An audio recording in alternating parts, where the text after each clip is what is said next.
Hello, everyone, and welcome to today's webinar, How to Get Your Restaurant's Off-Premise Strategy Up and Running Fast with Chowly. Sterling, welcome.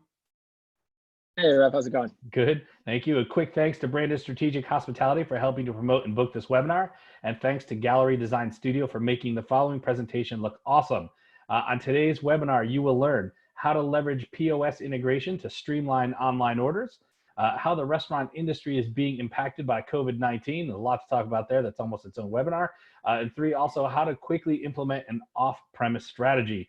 And so with that, please allow me to formally introduce Sterling Douglas, the co-founder and CEO of Chowly, a restaurant technology company that integrates third-party online ordering platforms with a restaurant's point-of-sale system, also known as POS to those of us in the business.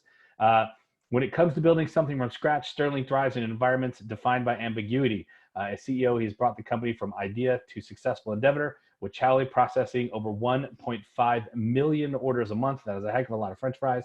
Hopefully they're arriving crispy. Beginning his career deep in data analytics as an actuary gave him a strong foundation in finance and data-driven strategy.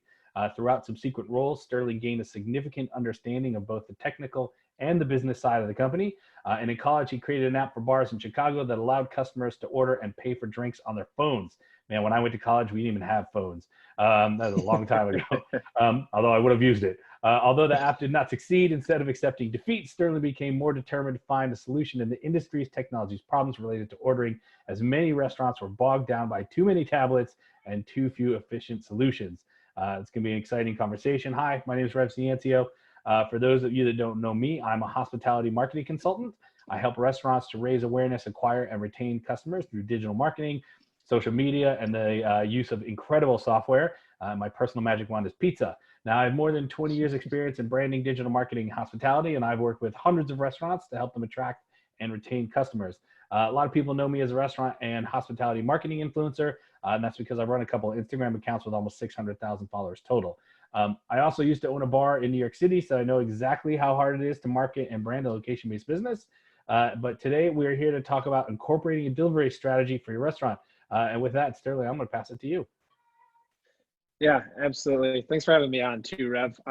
This is one of those times where we at Chowly have kind of found ourselves where the pain point that we solved has all of a sudden come really to the forefront of what challenges restaurants are facing right now. With the COVID pandemic, it's crazy. I never would have thought that these would be the challenges that restaurants would be facing during these times. So I'm going to do my best to try to focus our conversation around, what are some actionable things that we can actually leave restaurants with and try to be as helpful as we can. So I just want to give a quick little background on really just what Chowly does and why and how we can really help out restaurants. Basically, we love starting off with these types of pictures, right? Everyone's walked into a restaurant and seen, a slew of tablets on a host stand or by a cashier. That picture in the bottom right is actually our current record holder. That restaurant had 56 tablets at their restaurant. I didn't even know there were that many delivery platforms. Yeah, it's amazing. They constructed their whole shelving unit around this issue. And so Chowly with point of sale integration helps solve this. So if you're a restaurant, you're signing up with the big 4 platforms, Grubhub, Uber Eats, DoorDash, Postmates. You're going to get 4 tablets shipped to your restaurant. And now you're going to have a staff member, at the restaurant taking orders from those and manually typing them into the point of sale system. So that's really kind of like the problem that we're solving. So what we're going to do is solve tablet hell by getting those orders into the restaurant's point of sale system. And then we're also going to help with more accuracy. If you have a staff member manually typing in orders, right, they're going to forget things, items, modifiers. They could forget something as important as allergy information. And so really automating that solution allows for kind of a better experience there. But also, when you get 4 tablets shipped to you, the last thing that you want is a 5th or a 6th tablet. And so we find a lot of restaurants are missing out on this potential revenue because of an operational inefficiency. So, really what Chowly is doing to try to help with these problems is take all the orders from each of those sources and integrate them into your point of sale in an automated fashion. So you guys are literally relieving PTSD, post-tablet stress disorder. That's a good one. That's pretty fresh. Or POS tablet distress order. Yeah, no, I mean that's a good way of putting it. It's fun. It's fun when we get on those calls. When we kind of do our launch calls, we call the restaurant and we turn it on for the first time. And you can just hear like the sigh of relief, because usually the person that we're going through that process with is the person who is entering all those orders and managing the tablets. So kind of hearing that sigh of relief for them has always been a fun part of it. Well, it's not even just, so you did the real estate problem. Where do I put all these tablets, right? Like that's a problem. You have human mistakes that can happen. Somebody's receiving here, so type it in here, right? You can have POS mistakes, right? Because again, and then there's still the accounting mistakes, right? Like how does this system talk to that system? And I'm doing the accounting and wow, that is a headache, right? Yeah, I mean, reconciling all these different platforms from an accounting perspective is always been a pain point. So when everything gets into your point of sale and it goes through your normal processes, right? You've already made this big investment in your point of sale.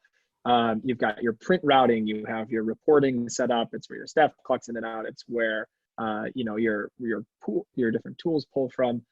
So making sure that data gets in there so it can be more normalized is really kind of the key. So real quickly, I just want to kind of jump through kind of the things that we help with. I won't spend a lot of time so we can focus on more how we can help today. But you're going to decrease orders. We can help on labor costs. High volume places actually pay staff to do manual data entry. We can increase revenue by getting you up and running on platforms quickly. It's going to be more accurate reporting. It's going to help your accounting system. It's going to help retain happy customers. But really kind of getting to the meat, and I think what's really pertinent today, when we talk about kind of the state of the industry, there are statewide restrictions on on-premise sales. Every day, there's another state or another large market. We've seen this from New York, Chicago, which is where Chowly is based. We've seen this in San Francisco and broader California. And what happens when these restrictions get put in place, it forces restaurants to have only one revenue stream, and that is off-premise. So this is delivery, drive-through, carry-out, curbside. But the issue is that a lot of groups maybe don't have their delivery or curbside strategies in place. A lot of restaurants, this was part of their 6 to 12-month plan. This was a 2020 initiative for them. But a lot of them weren't quite ready now. And so we have seen timelines accelerated across the board. We've seen a huge influx of independent restaurants and kind of like mom and pops reaching out to us to help us. But we've also been working with more than 1,000+ location chain that we've been going through a process with them for over a year. And in the past 2 weeks, have not only signed a contract, have not only got on a pilot, but are also launching literal hundreds of locations each week with these brands. So this is affecting everybody, no matter what size of restaurant or what state you're in. And it is, it's putting a lot of stress on a lot of groups to really get this focused on. Yeah, I mean, you're kind of touching on this, but the restaurant industry was in a state of flux, maybe, the beginnings of a slow transformation. And this situation is just going to force that transformation upon everybody. Because not only are they trying to solve this need for their community in the moment, I got to get food to people. I have inventory to get rid of, right? I have a business to run. This, however, is also going to change consumers' expectations after this, right? We will have been in our houses for a couple weeks, months, whatever, only being served. Like we will not have had a on-premise or an in-dining room experience. Like our expectations will change. It only takes 21 days to change a habit, and here we are developing new habits and expectations. So this is relevant today, but this will also be relevant after this is over. Yeah, and I mean, this has been, if you've been to any trade conference that's been focused on restaurants, restaurant technology, I mean, delivering off premise is a huge chunk of that conversation. So groups have been, talking about this, and they've been aware of it for a while. And there's been a fair amount of controversy across the third-party marketplaces and the consumer expectations, like you talked about. And so it's going to be really interesting that there's been all this buildup, and now there's this shift where all of a sudden it is the lifeline for restaurants, because it's the only way they can serve their customers now. Totally. So we've been getting a lot of questions from those restaurants where, the question is, where do I start? Do you sign up for a bunch of platforms? Do you reassess your menu? Do you cut back on shifts? Our team and our marketing teams were working really, really hard on kind of putting together a bit of a COVID-19 response checklist. So any restaurants that need to get into this and need to get into it quickly, what things are worth really like putting a pause, making sure we really think through, what things can we kind of, fix as we go. So we'll kind of start, it's basically a 3-step process that we've been working through with our restaurants. So the number one, most important thing is to assess your restaurant, but most importantly, your staff. Even at Chowly, as all this information was coming, into the media, and we were kind of learning as we go. The first thing that our leadership team tried to figure out is what are we going to do with our team members.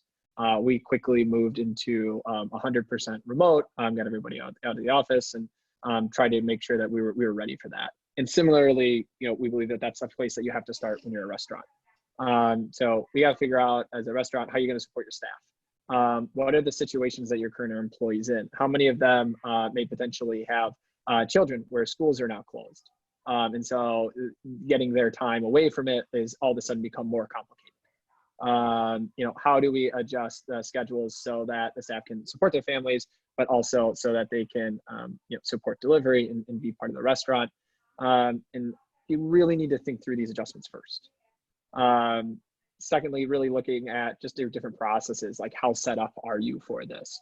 What about operating hours? We have a lot of groups have different hours on their third-party marketplaces versus what they do normally sell in store. But now more than ever, if your staff's only going to be available for certain hours, you need to make sure your store is adjusted for that as well. So these are really the basics that we have restaurants start out with when they're looking at adapting to the kind of the new climate. Yeah, I saw a report yesterday that showed like what the delivery curve looks like now. And people have basically replaced their Friday and Saturday nights out with delivery. And if you look at the delivery curve across the business, there's a massive uptick that starts on Thursday. It sort of slopes down to Sunday, drops Monday, Tuesday, Wednesday, right? So you have to think about from a staffing scenario, from a marketing scenario, from a supply scenario, like how are you going to be ahead of that curve, right? Yeah, historically, Sunday has always been the highest ordering volume day of the week, and it has really shifted to that Thursday, Friday, Saturday is actually where we see the most orders because of the exact reason that you've talked about. So it's been really interesting watching kind of those trends. So on the second step that we really have is really thinking about logistics. So we always talk about when you're getting into delivery, think really carefully about your menu. You do not need to offer a full menu on the third-party marketplaces or in your digital presence. You always want to focus on items that travel well, and you want to focus on items that have low food costs, right? What are your higher grossing items, gross margin items that you have on your menu? And let's focus on getting those in delivery, because there are additional costs that come with delivery. And then really thinking a little bit more creatively. Like one of the points actually I think that you brought up in the last one is that date night is now getting delivery. Here in Chicago, it's been really interesting. We have a handful of Michelin star restaurants. I've never done takeout or delivery before, and are now doing curbside pickup. So you can get Michelin star food and you can go pick it up, and then some of it you can do a little bit of prep work at home. And that's been a big shift. So their menu has completely changed. And so thinking about how you're going to adjust your menu. Instead of doing that, perhaps having put together little package courses or dinners that are going to sell really well. How do we make this limit? How do we help limit what you need to keep from an inventory perspective? You really want to be thoughtful about your menu when you think about its focus on delivery. And you also need to make sure that the logistic part of your kitchen is set up. Do you have warming stations? Do you have staff that's going to wait outside, that's going to hand it off to drivers? What about packaging? If you've never done delivery for, like, where are you going to get your packaging? What kind of packaging do you need once you've kind of figured out what menu you're going to start providing? These are kind of the step two. Once you've identified kind of your hours and your staff, you really focus on the menu piece. Yeah, I went to a restaurant around here the other day that has a casual dining place where, you typically park your car or go up to the counter, place an order, wait for your name to be called. They can't do that. They actually built a driveway. They got a couple of 10 by 10s, put a cash register outside with their swipe, and like, you pull in, you don't even get out of your car, and like they're running a drive-through now, right? That's awesome. Yeah, it was great.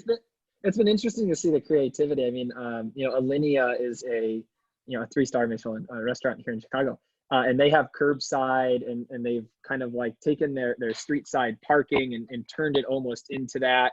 They have staff that brings the food out, just like you described. And so everyone is really kind of adapting to this new normal. And so thinking about these creative ways on you can't have a waiting area where, you have 6 people inside in a close space where the drivers are waiting, right? This isn't safe for your staff. This isn't safe for the drivers. So like, where are the drivers going to wait, right? Like, these are kind of those logistical questions that you need answered as you're really spinning up, this off-premise stuff for the first time. And the third point, and this one has been one of the coolest parts of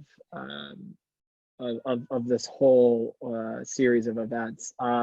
The restaurant technology community and the broader restaurant community has been, in my opinion, it's been amazing to watch everyone band together. There has been such a good, we're all in this together mindset that we've seen. Everyone from point of sale companies, groups like us, even the third party, marketplaces are really coming together, and everyone's really putting the restaurants first. And that has been really great to see. So when we talk about restaurants getting into off-premise, make sure you lean in on that community. We're not the only ones that know a lot of information about off-premise delivery. There are a handful of other groups that are really knowledgeable about it too. And everyone's got a unique perspective and a big knowledge base to kind of pull from. So we definitely encourage restaurants to lean on it, whether it's, Toast Point of Sale did this great rally for restaurants where it enabled you to buy gift cards at restaurants, right? This was a way to get revenue streams into the restaurant that was a little more creative. We've seen a lot of restaurants on our platform start offering meal kits in addition to kind of like the normal menu. There are so many different ways we're seeing different companies get creative and really band together to help restaurants that, as a restaurant, you should fully lean on that. Even things like the SBA loans, the CARES Act that local and federal governments are doing to help support this industry. There's a lot of resources and there's a lot of community. And we want restaurants to make sure you lean in on that. That's why companies like us are here.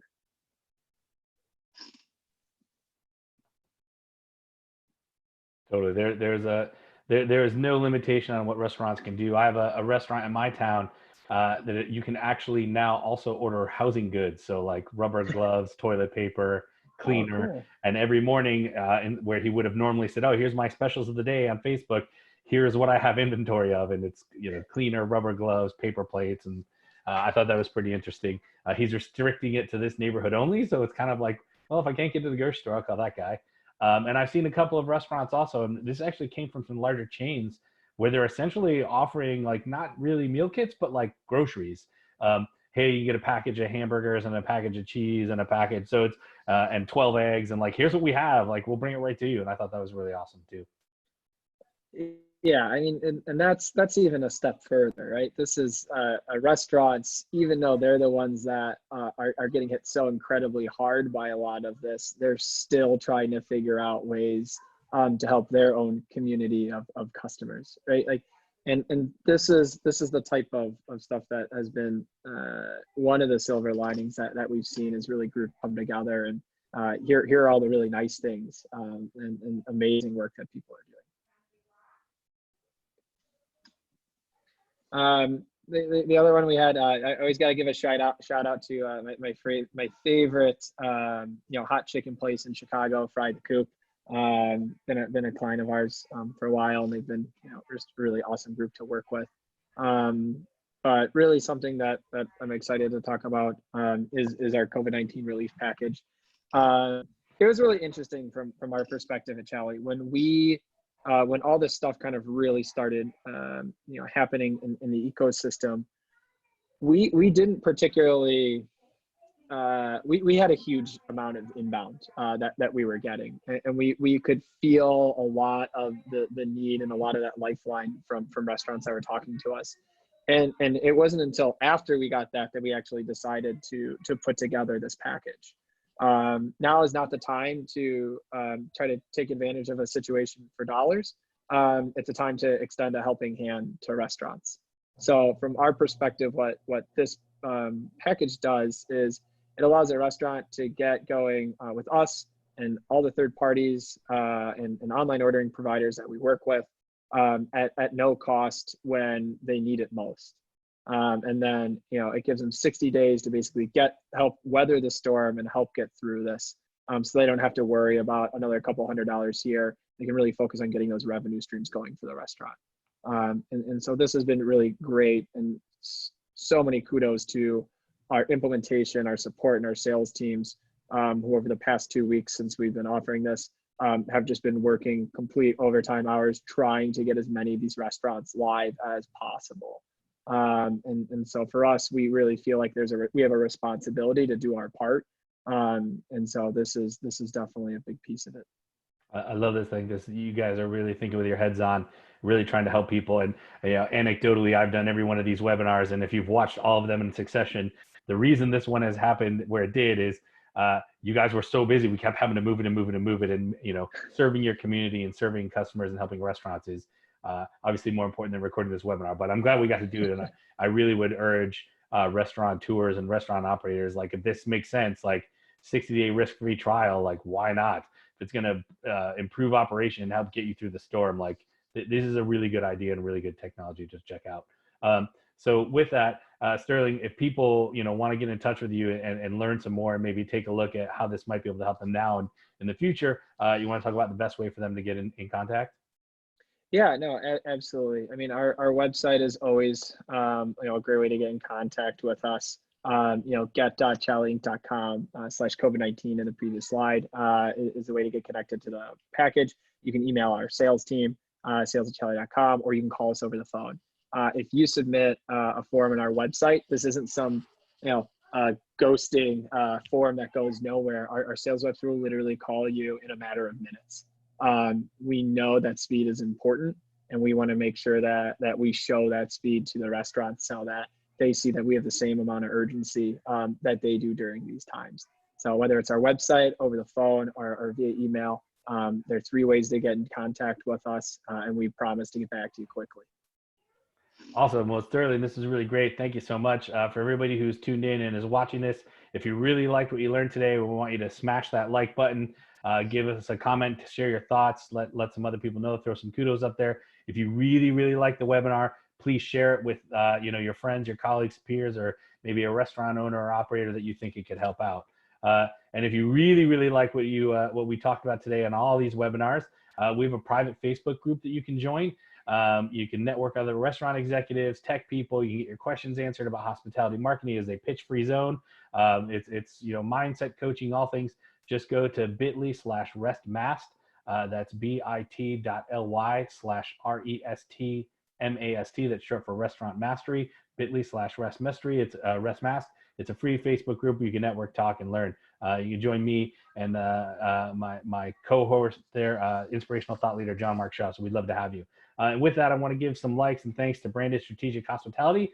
They are a micro venture investment and solutions platform that leverages an ecosystem of restaurants, hospitality expertise, and deep relationships to high-tech companies like Chowly.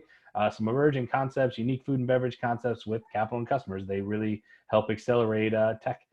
They might actually be how you found out about this webinar, so we appreciate that. Want to also give a shout and a big thanks to Gallery Design Studio. They help B2B businesses with reliable, ongoing marketing creative. They were the ones that made this this webinar presentation. I've worked with them for years. They do great work. They're super easy to work with and really fun. Last, Sterling, thank you for joining us today from Chowly. Thank you for sharing all the stuff. This is really great. Thanks for having me. Cool. And if you're watching, you have any questions for me, or you want to talk about ways I can help you, reach out to me on any social network at Rev Ciancio. You can DM me here on LinkedIn. You can email me, therev@yeahmanagement.com. That's YEAH, the word management.com. I don't know why people have such trouble spelling that, but that's how you can get me. We also want to thank you for tuning in today. Hopefully you found this to be insightful and you're thinking of all new ways to master success in your restaurant business. And again, if you really like what you learned today, you like this webinar, please like the post, please leave a comment. And if you really liked it, please share it. Guys, thank you. Make it a great, tasty day.